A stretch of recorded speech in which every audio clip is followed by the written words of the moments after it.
Excuse me, but I have to interrupt you here again.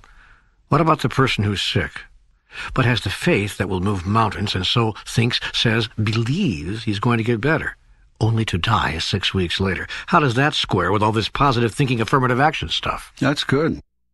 You're asking the tough questions. You're not simply taking my word for any of this. There is a place on down the line when you'll have to take my word for this, because eventually you'll find that we can discuss this thing forever, you and I, until there's nothing left to do but try it or deny it. But we're not at that place yet. So let's keep the dialogue going. Let's keep talking. The person who has the faith to move mountains and dies 6 weeks later has moved mountains for 6 weeks. That may have been enough for him.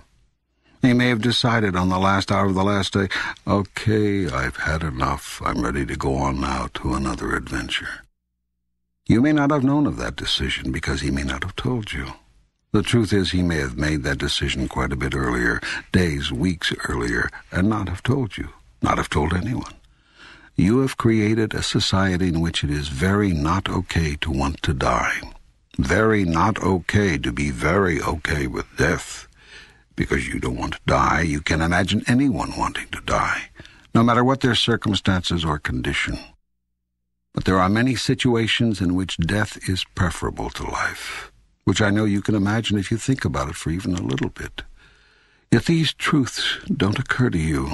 They're not that self-evident when you are looking in the face of someone else who is choosing to die.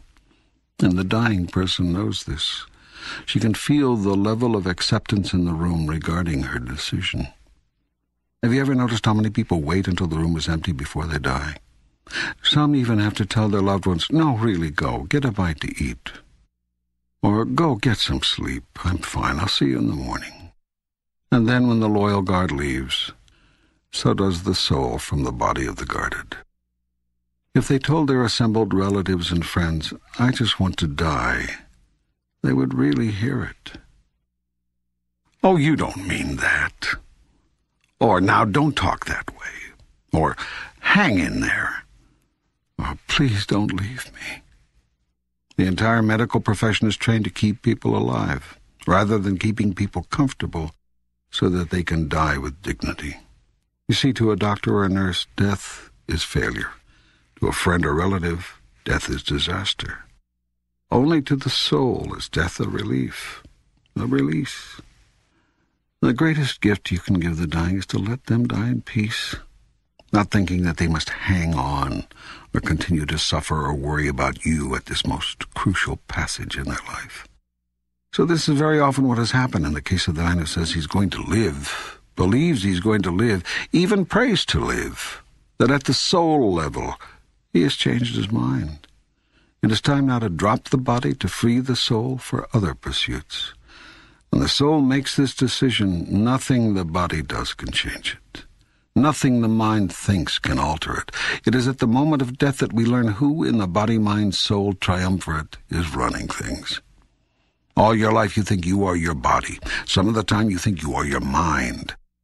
It is at the time of your death that you find out who you really are. Now, there are also times when the body and the mind are just not listening to the soul. This, too, creates the scenario you describe. The most difficult thing for people to do is hear their own soul.